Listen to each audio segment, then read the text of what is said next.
रुपया पैसा, प्रॉपर्टी, वाहन के सुख, ये सब कुछ ही तो देखते हैं आप। अब ये चंद्रमा कैसे दे सकता है?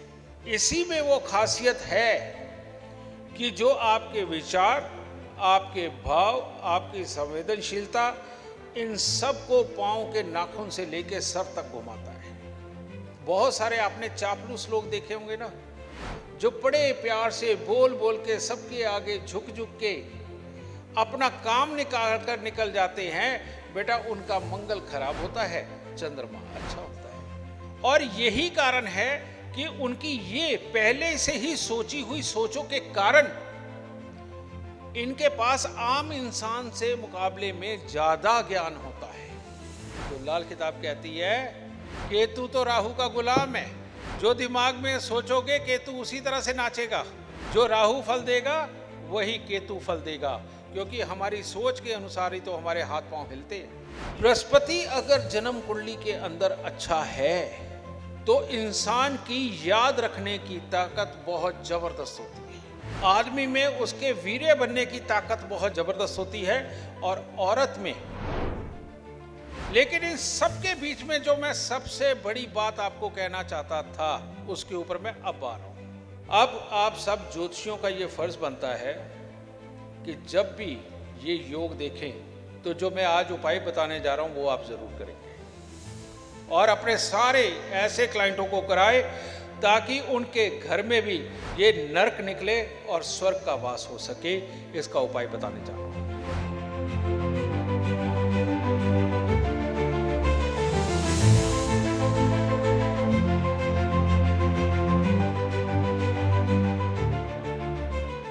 जय श्री राम, जय माता की, जय महाकाल। बहुत अच्छा लगता है यहाँ आके, और जब महाकाल जी का नाम आता है ना तो ऐसे लगता है अपने बापू के घर आ गए। जगत पिता है और उसी की संतान है हम।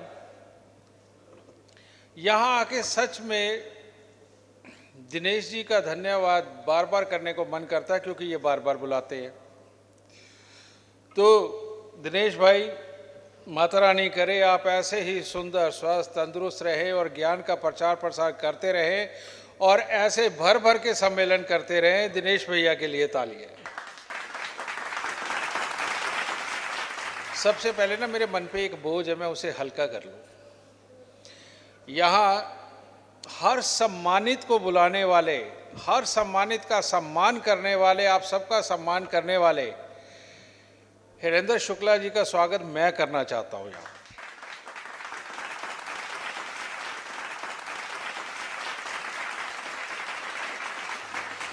अब मेरे यहाँ बड़े भी बैठे हैं, गुरुजन बैठे हैं, सबको प्रणाम। मेरे अनुजों को, आप सब जी को जय महाकाल।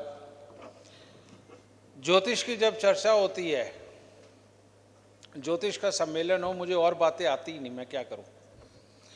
फिर ना मेरा रोया रोया ज्योतिष में हो जाता है, और फालतू बातें शायद मैंने सीखी भी नहीं, ये भी एक कारण है। तो आज फ्लाइट में आते हुए श्री अनिल वैद्य जी के साथ में बहुत अच्छी अच्छी चर्चाएं हुई। तब से ही बैठे बैठे बहुत सारा ज्ञान अपने मन में उमड़ा। तो वहाँ एक आज मेरे को वो चीज़ सूझी जो आज दिनेश गुरु जी के सम्मेलन को शायद बहुत स्पेशल बनाए, क्योंकि ये जो आज मैं बताने जा रहा हूँ ये हर ज्योतिषी के बेइंतहा काम की चीज़ है, जो ज्योतिष को सीख रहे हैं। गुरुजन तो गुरुजन है, लेकिन जो ज्योतिष को सीख रहे हैं या अभी कम सीखे हैं, उनके लिए ये बहुत काम की चीज़ रहेगी।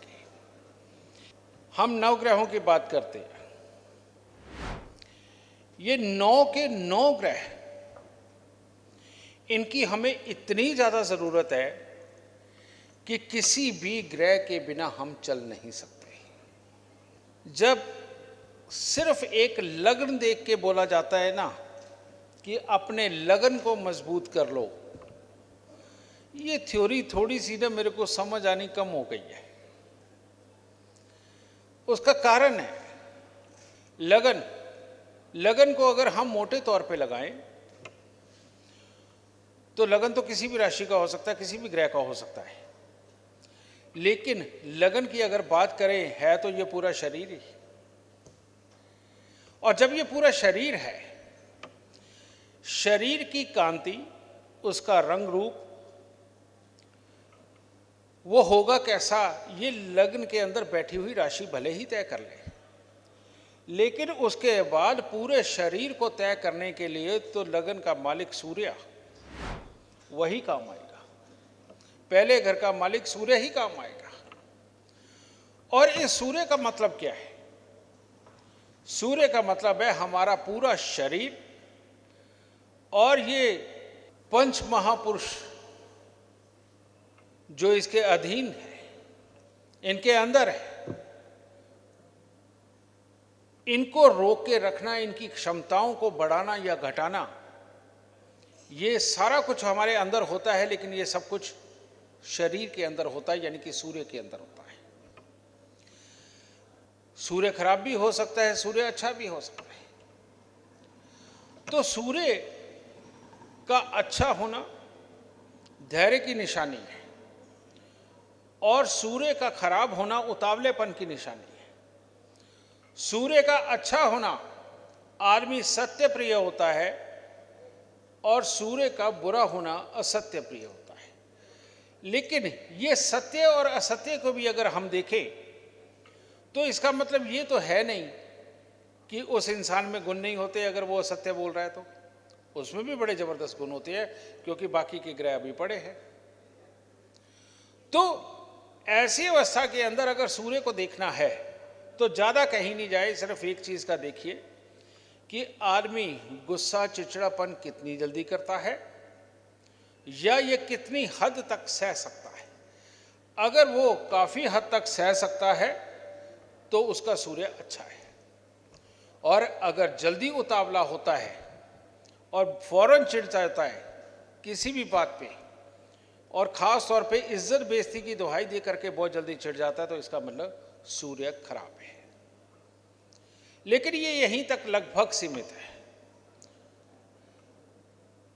उसके बाद हम लेते हैं चंद्रमा को।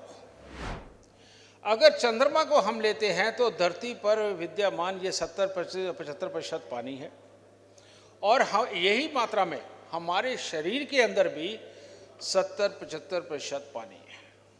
अब जब चंद्रमा की बात आती है तो आप क्या कहते हैं? ममता, माँ, रुपया पैसा, प्रॉपर्टी, वाहन के सुख, ये सब कुछ ही तो देखते हैं आप। अब ये चंद्रमा कैसे दे सकता है?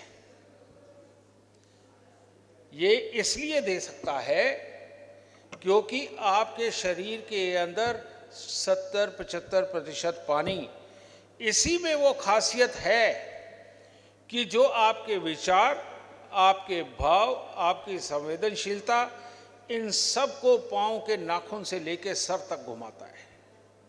आपका जो एक एक अंग काम करता है, इसके अंदर जो करंट है ना, जो ऑटोमेटिकली आपके शरीर को एक निर्देश देता है, वो इस पानी में से ट्रेवल होता है, वो वाला करंट।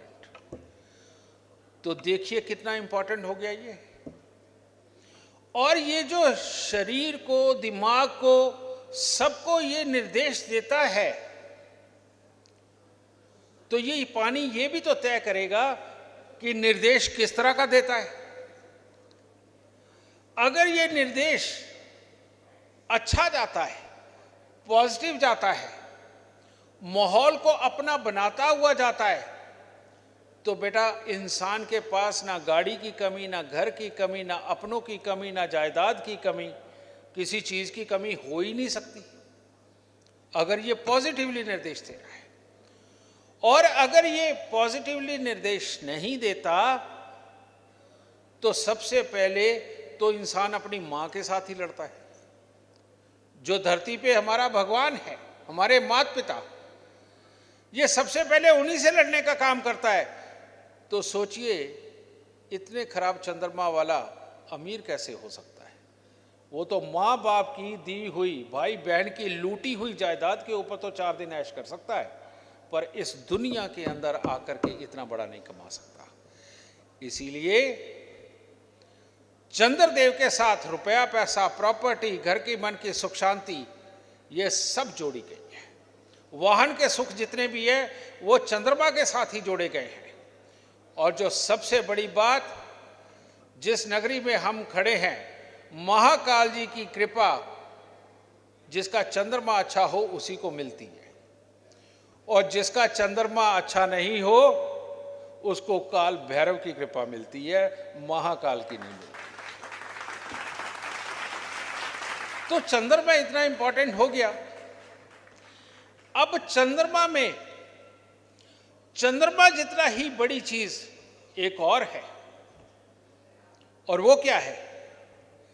वो है मंगल, यानी कि हमारे शरीर के अंदर जो रेड सेल्स है, हमारे शरीर के अंदर जो रेड सेल्स है, जितना चंद्रमा उतना ही मंगल। अब ये दोनों का मिलन, यही एक ऐसी चीज है जो इंसान के जीवन स्तर को तय करती है। अब मान लो चंद्रमा अच्छा है और मंगल खराब है, तो मंगल खराब होगा तो क्या होगा?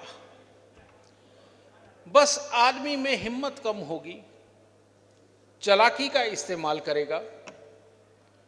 और चंद्रमा अगर अच्छा है और मंगल खराब है, लेकिन धन कमाएगा सहनशीलता से। बहुत सारे आपने चापलूस लोग देखे होंगे ना, जो बड़े प्यार से बोल बोल के सबके आगे झुक झुक के अपना काम निकाल कर निकल जाते हैं। बेटा, उनका मंगल खराब होता है, चंद्रमा अच्छा होता है। उनका मंगल खराब होता है, चंद्रमा अच्छा होता है। लेकिन वो समझदारी की अगर दुनिया में कहें तो वो इस धरती पर संस्कारों को स्थापित करने में बहुत बड़े मददगार होते हैं। क्योंकि ये जिनका मंगल खराब हो, चंद्रमा अच्छा हो, वो अपने ही घर के नालायक सदस्य भी होते हैं, जो हमारे भाई बहन भी होते हैं, उनको पालने का काम बहुत अच्छा करते हैं। क्योंकि चंद्रमा अच्छा होने की वजह से वो माता पिता का दिल नहीं दुखाते, माता पिता के दिए हुए आदेश का उल्लंघन नहीं करते, तो उनको उनकी भी बात रखनी होती है। तो मंगल खराब होने की वजह से भाइयों का उसे सुख तो नहीं मिल पाता, और कहीं जाकर के जिम के अंदर ट्रेनिंग करके कहीं किसी को कुश्ती के अंदर पछाड़ने का सुख तो नहीं मिल पाता। लेकिन वो चंद्रमा की वजह से, बहुत अच्छा दिमाग होने की वजह से धन बहुत अच्छा कमाते हैं और अपने नालायक भाई बहनों को भी दे देते हैं। तो ये करता है मंगल खराब। और अगर मंगल शुभ हो और चंद्रमा भी शुभ हो तो ऐसा इंसान टॉप क्लास व्यापारी बनता है। टॉप क्लास व्यापारी या टॉप क्लास के करने वाले काम, और उसकी बुद्धि इतनी जबरदस्त होती है कि वो हर चीज को याद रखते हुए, अपनों के साथ में सामंजस्य बनाता हुआ, टॉप क्लास मैनेजमेंट करता हुआ हजारों आदमियों को काम देने के अंदर सक्षम होता है, अगर चंद्रमा और मंगल दोनों अच्छे हो। इसके बाद आ जाता है बुध। अब जितना स्थान हमारे शरीर के अंदर इस चंद्र मंगल यानी कि इस पानी और खून ने पाया है, रेड सेल्स ने पाया है, उससे कहीं बड़ा स्थान हमारे शरीर के अंदर बुध ने पाया है। क्योंकि हमारे शरीर के अंदर जो नसें हैं, मैंने एक दो बार विद्वानों को सुना है, शायद अनिवास जी को भी, कि हमारे शरीर की नसें अगर पूरी खोली जाए तो इस धरती को भी लपेट ले, इतनी नसें हैं। क्योंकि लाल किताब के अंदर भी यही आता है कि महाबलशाली अगर कोई है तो वो बुध है। क्योंकि बुध क्या है? बुध है वो दुर्गा की शक्ति, जिससे सरस्वती के रूप में ज्ञान आता है, मां काली के रूप में हिम्मत आती है, और इनको जब बनाओ, इनको जब मिलाओ तो लक्ष्मी उपजती है। और लेकिन उसके लिए जितनी इंसान की भुजाएं होनी चाहिए, जिसके अंदर कमल का फूल भी होना चाहिए, शस्त्र भी होना चाहिए, ये जितनी दुर्गा मैया की शक्ति है, ये बुध ही देता है हमें।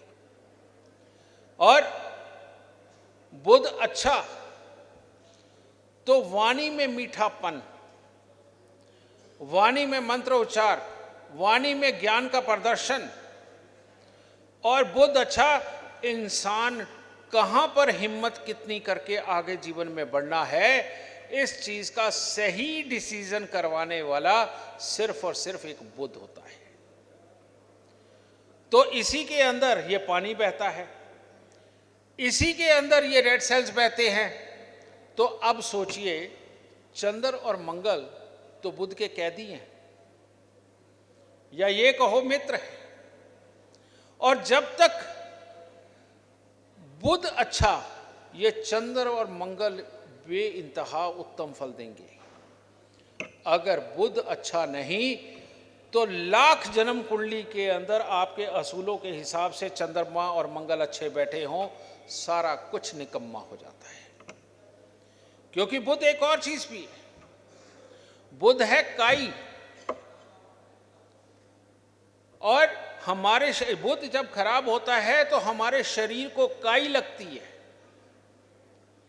और वो काई में से होने वाला वो जो तेजाब का स्राव है, वो हमारे चंद्र और मंगल दोनों को खराब करता है। यानी कि पानी और रेड सेल्स को ही शुद्ध नहीं रहने देता, जिसकी वजह से इंसान की बुद्धि पे फर्क आता है, उसकी नसों पे फर्क आता है, उसके स्वभाव पे फर्क आता है, सारा मामला खराब हो जाता है। इसीलिए जन्म कुंडली के अंदर बुध के अच्छी और बुरी स्थिति को देख करके कुंडली देखना शुरू करना, ज्योतिष के अंदर सबसे उत्तम विधान यही है कि बुध अगर नहीं देखा तो कुछ नहीं देखा, बाकी की परीक्षाएं की हुई गलत भी हो सकती है अगर बुध की जानकारी सही नहीं। अब मान लीजिए लाख ग्रह अच्छे बैठे हो, इंसान का बुध खराब है, उसकी बुद्धि अगर काम की नहीं है, आप उसके बाकी ग्रहों के हिसाब से उसकी प्रेडिक्शन क्या कर दोगे?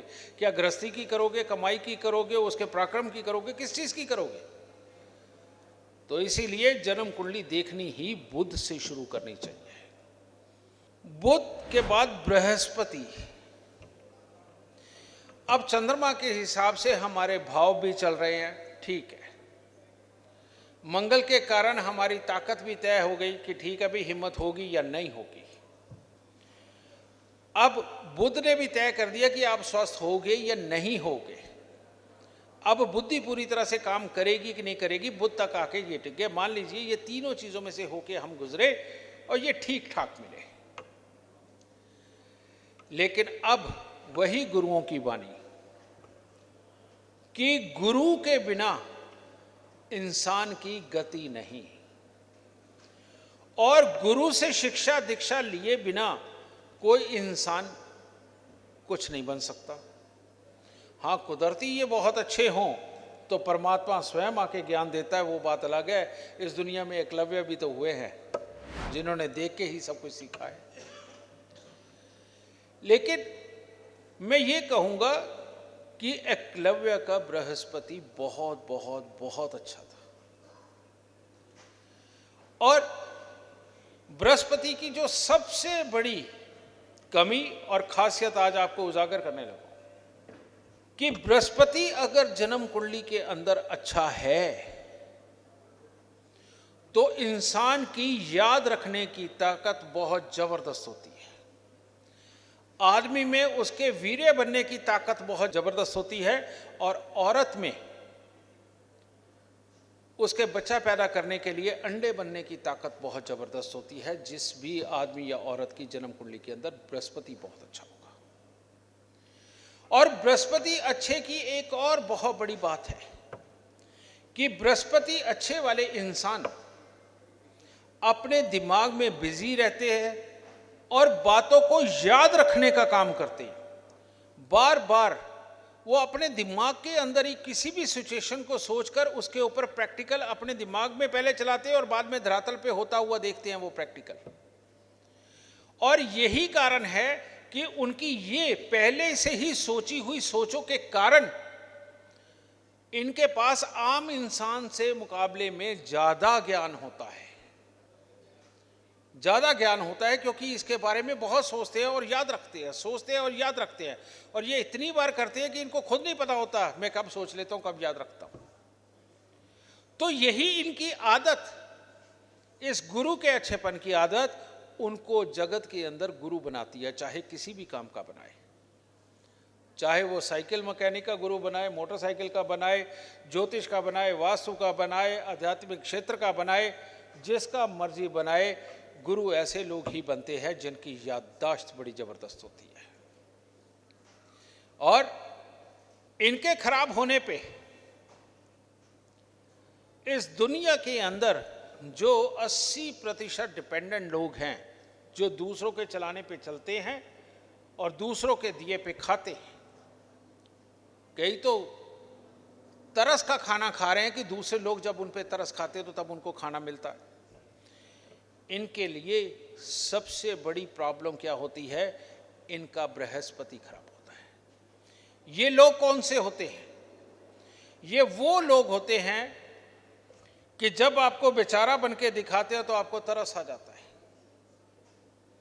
लेकिन जैसे ये खाना शुरू करते हैं, कहने का मतलब इनको आराम से मिलने लगता है, इनकी याददाश्त की कमी की वजह से और दुनियादारी के किए हुए एहसानों को भूल जाने की वजह से ये बहुत जल्दी घमंड में आ जाते हैं और समय पे आकर अपनी कमी को भुला करके उसी डाल को काट बैठते हैं जिसके ऊपर ये बैठे होते हैं। ऐसे बहुत सारे आपको दुनिया में मिलेंगे जो जरूरत के वक्त पे आपके पास आए, लेकिन जरूरत पूरी होते ही सबसे पहले आपको छोड़ के गए। यही वो लोग होते हैं जो बृहस्पति खराब वाले होते हैं। और हमारे घरों में जो भाई बहन सिर्फ पूरे घर में कमी निकालता है, घमंड दिखाता है और जरा जरा सी बात में कहता है कि मेरी बेइज्जती कर दी, इनका होता है बृहस्पति खराब।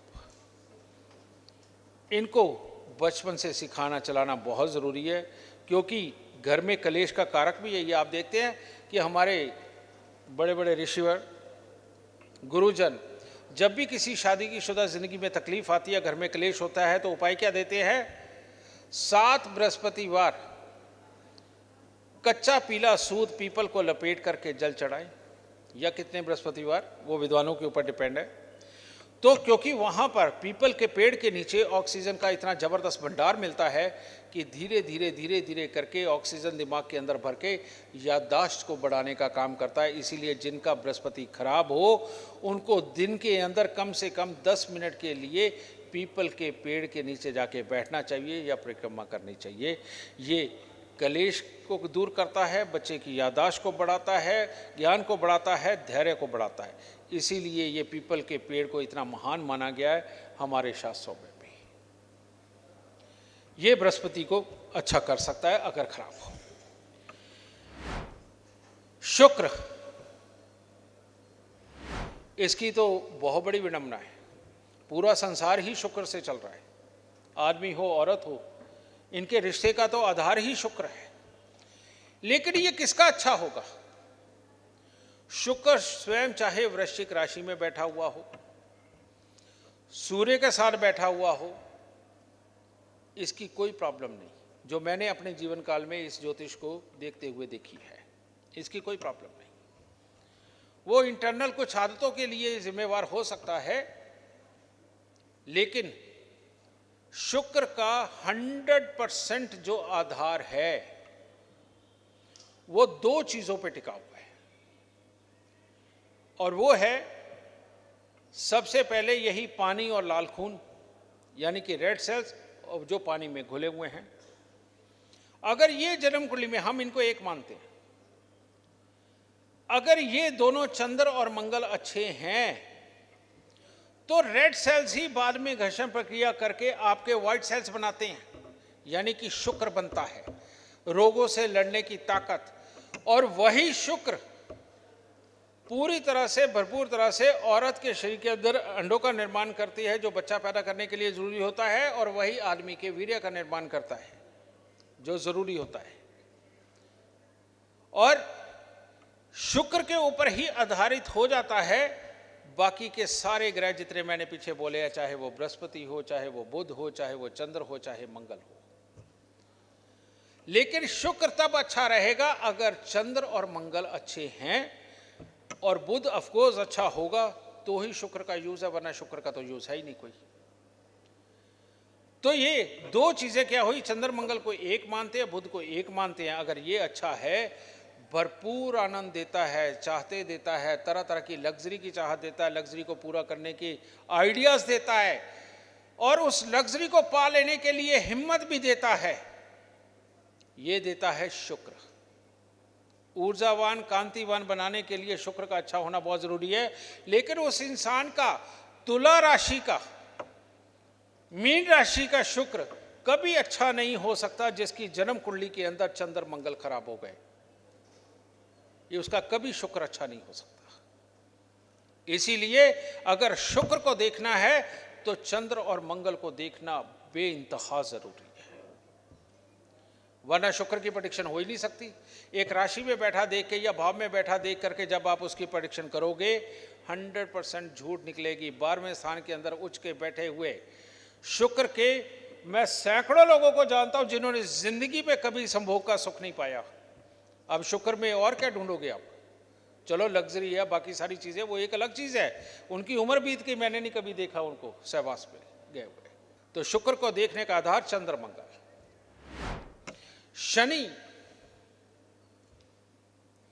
शनि खुद शुभ होता है, खुद अशुभ होता है। शनि हर उस वक्त में अशुभ है जब वो अपने मित्रों के अलावा दुश्मनों के साथ या उनकी दृष्टि में बैठा हुआ है, तो शनि अशुभ है, खराब है। शनि अकेला है या अपने मित्रों की ही दृष्टि में है तो शनि शुभ है। और जिसका शनि शुभ हो उसकी एक बहुत बड़ी खासियत होती है कि वो मुंह पे लठ नहीं मारता। कहने का मतलब ऐसा कोई कड़वा शब्द नहीं बोलेगा जो सामने वाले को चुभ जाए, बिल्कुल डिप्लोमेटिक वे में चलेगा। और आप देखिए जो जितना मीठा बोलने वाला, जितना डिप्लोमेटिक चलने वाला और सिचुएशन के हिसाब से फौरन अपने आप को बदलने वाला, ये जितने लोग हैं बेटा वो हम ज्यादातर जिंदगी के अंदर स्वस्थ जीते हैं हमारे जयप्रकाश जी की तरह, क्योंकि इनका शनि बहुत शुभ है। और आप देखिए ना कैसे दिलेरी से सबका साथ भी देते हैं, सबके लिए भी खड़े हैं, तो इसी को शनि शुभ बोलते हैं। और इन्होंने भी अपने जीवन में सारे सुख भोगे हैं क्योंकि शनि शुभ है, सुखों का देवता है और किसी चीज की कमी नहीं, है ना। शनि अशुभ इस दुनिया का सबसे बड़ा वो गरीब इंसान जो ब्रांडेड कपड़े पहनने के बावजूद भी किसी को हंसता हुआ नहीं देख सकता, किसी की भी तरक्की से जेलस खा जाता है और एक ही बात अपने आप को कोसता है कि मैं भी करके दिखाऊंगा, लेकिन करना कैसे है मुझे पता नहीं। तो वो दूसरों की तरक्की, दूसरों का अच्छापन, दूसरों का ज्ञान, दूसरों का विज्ञान, दूसरों का पैसा, दूसरे की कोठी, इसको देख करके अपने मन के अंदर इतनी बातों में लग जाता है, इतनी बातों में लग जाता है और एक नेगेटिविटी का ऐसा माहौल अपने दायरे में पैदा कर लेता है कि ऐसा इंसान अपने काम के बारे में ज्यादा कभी सोच ही नहीं सकता, क्योंकि वो सोच ही दूसरों के बारे में रहा है, अपने बारे में तो उसने सोचा ही नहीं।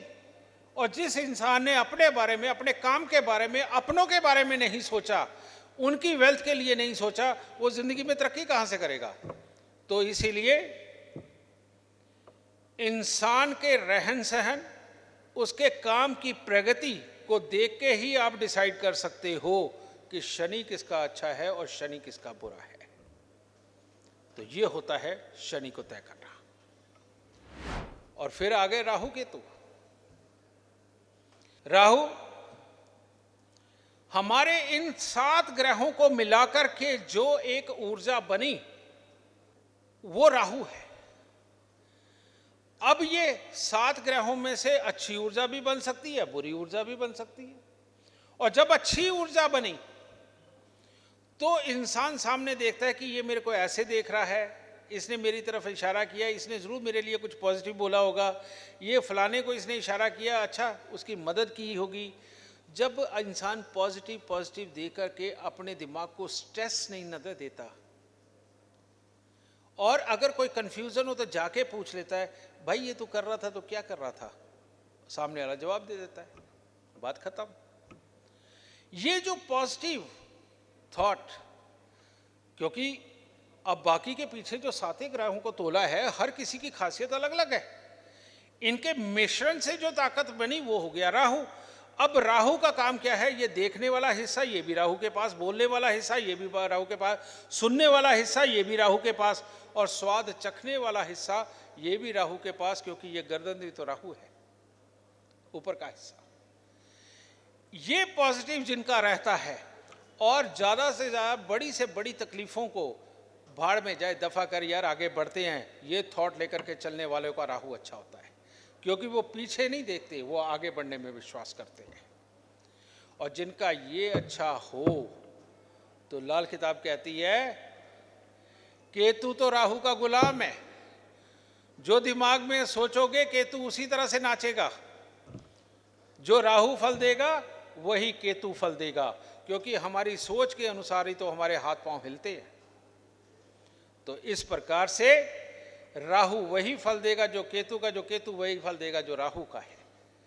लेकिन इन सबके बीच में जो मैं सबसे बड़ी बात आपको कहना चाहता था, उसके ऊपर मैं अब आ रहा हूं। ये ग्रह समझाए मैंने कि देखने कैसे। मैं पिछले 3-4 सम्मेलनों से एक जिक्र कर रहा हूं जिसको मैं नर्क योग का नाम दिया है, और वो नर्क योग मेरे को जब से ये पता चला है 1.5-2 साल से, मैक्सिमम कुंडलियों के अंदर मिल रहा है, मैक्सिमम कुंडलियों के अंदर।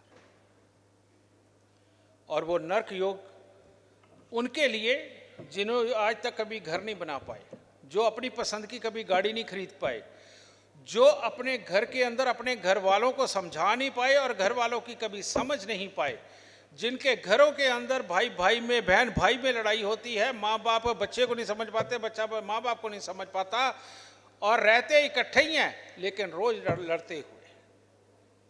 बेटा इससे बड़ा नर्क कौन सी दुनिया में जाके और ढूंढोगे? है कोई जगह? इससे बड़ा नर्क मैं नहीं समझता कि इस पूरे ब्रह्मांड में भी कोई होगा। इस नर्क योग का जन्म कैसे होता है? इस नर्क योग का जो जन्म है,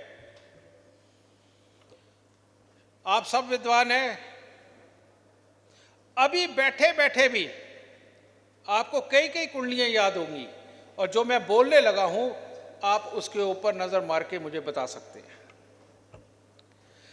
जब भी जन्म कुंडली के अंदर शनि की दृष्टि चंद्र या मंगल के ऊपर हो, चंद्र या मंगल के ऊपर शनि की दृष्टि हो, ये जन्म कुंडली का नर्क योग है।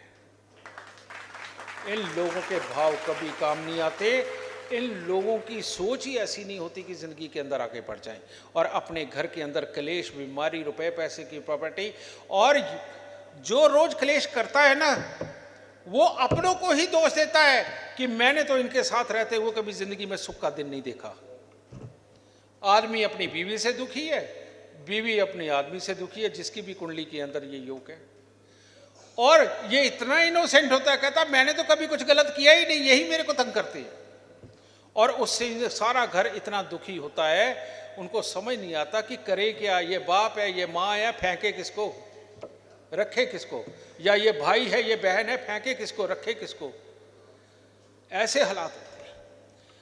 अब आप सब ज्योतिषियों का ये फर्ज बनता है कि जब भी ये योग देखें तो जो मैं आज उपाय बताने जा रहा हूं वो आप जरूर करेंगे, और अपने सारे ऐसे क्लाइंटों को कराए ताकि उनके घर में भी ये नर्क निकले और स्वर्ग का वास हो सके। इसका उपाय बताने जा रहा हूं। और वो उपाय क्या है? 43 दिन लगातार गुड़ वाले चावल बना करके गरीबों में बांट दो। 43 दिन लगातार, वो आपकी मर्जी है, 250 ग्राम बनाने हैं या 10 किलो बनाने हैं। और उसके बाद उसके जीवन काल के अंदर वो मंगलवार ना हो जिस दिन ये गुड़ वाले चावल ना बांटे जाए। और हर शनिवार को, ये डकौत होता है ना जो सरसों के तेल का दान लेने आता है, उड़द साबुत का दान लेने आता है, लोहे का दान लेने आता है, तो लोहे के कटोरे के अंदर सरसों का तेल भर करके आप ये दान अवश्य अवश्य करते रहें। अगर ये दो उपाय होते रहे तो बेटा ये नर्क योग खत्म हो जाएगा और घर के अंदर खुशहाली का योग आएगा। एक और नर्क योग है, एक और नर्क योग है जो वासना से भरा हुआ नर्क योग होता है, जो चरित्र को गिरा देने वाला नर्क योग होता है। और वो नर्क योग होता है जब मंगल और शुक्र के ऊपर शनि की दृष्टि पड़ जाए, तो ये एक और नर्क योग बनता है। आदमी संस्कारी घर में रहते हुए भी, चाहे आदमी हो या औरत हो, कईयों के साथ संबंध बनते हैं और उसके लिए ये कोई बड़ी चीज होती ही नहीं, बस उसको मौका चाहिए या ऑप्शन चाहिए। और जैसे ही आजकल शहरों में ऑप्शन और मौके दोनों की कमी है ही नहीं, शहरी इतने ऐसे विस्तार हो गए कि गांव वाला माहौल ही नहीं बचा। तो जब भी मंगल और शुक्र के ऊपर शनि की दृष्टि पड़ जाए, इनके इकट्ठे बैठे हुए या अलग अलग के ऊपर, ऐसा इंसान कई बार स्वेच्छा से ही कईयों के साथ संबंध बनाता हुआ चलता है और अपनी इस पूर्ति के लिए अपने घर के अंदर कलेश करके रखता है, बच्चों को अलग ताड़ के रखता है, चाहे आदमी हो औरत हो।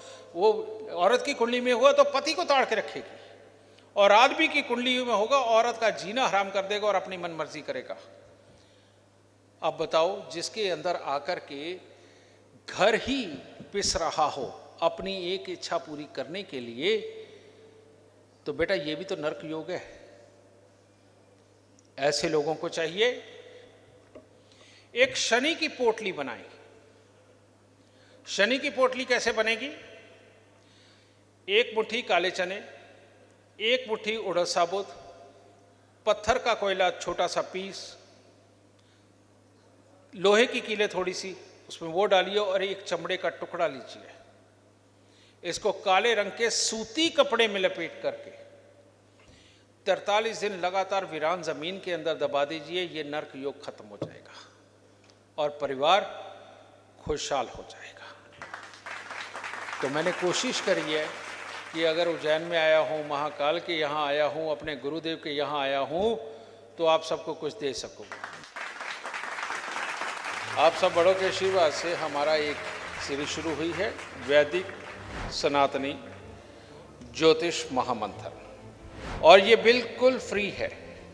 18 फरवरी 2025 को ये मायापुरी में ये हमारा होने जा रहा है। उसके बाद इधर आओ राज, ये हमारे उभरते हुए सितारे ज्योतिष को जो सब कुछ मानते हैं, सिर्फ मोहर मान के चलते हैं, ये ऐसी चीज़ें आप सबके साथ मिलकर के करेंगे, आपके शहर शहर में करेंगे। और आने वाले समय में हर महीने में किसी न किसी शहर के अंदर ये वैदिक सनातनी ज्योतिष महामंथन हुआ करेगा, और जिसके अंदर कोई चार्ज नहीं है। अभी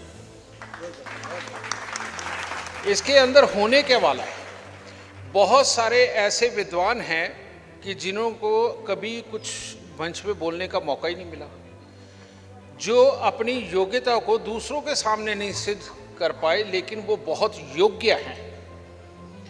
तो ऐसी अवस्था में वहाँ पर आप सब लोग आएंगे, वहाँ पर एक जन्म कुंडली लगेगी, और जिस इंसान की कुंडली की विवेचना बहुत सटीक और बहुत अच्छी रहेगी, उसको विद्वान का तमगा मिलेगा, जो वहाँ पर उपस्थित हर गुरु उनको फूलों की वर्षा करते हुए उसके यहाँ छाती पे लगाएंगे। और ये ऐसा तमगे की शुरुआत होने जा रही है जो कोई 25 लाख रुपया दे के भी नहीं खरीद सकता। विद्वान का तमगे का मतलब एक ही होगा कि वो विद्वान है और उसको सब मानेंगे। और हर ऑर्गेनाइजर को ये कहा जाएगा कि जिसने विद्वान से सम्मेलन में आने के पैसे लिए, उसके सम्मेलन का ही बहिष्कार किया जाएगा, क्योंकि विद्वान से पैसा नहीं लिया जा सकता। तो आप सब लोग आमंत्रित हैं। 18 फरवरी को आप वहाँ पर आइए, आकर के ज्योतिष देखिए। वहाँ पर सबका ज्ञान भी मिलेगा। बीच बीच के अंदर ये कुंडली के ऊपर डिस्कशन भी होगा, जो हमारे ये बड़े गुरु जुदे बैठे हैं ये सब करेंगे। वहाँ आकर के आप ज्योतिष को सीखने का काम भी करेंगे।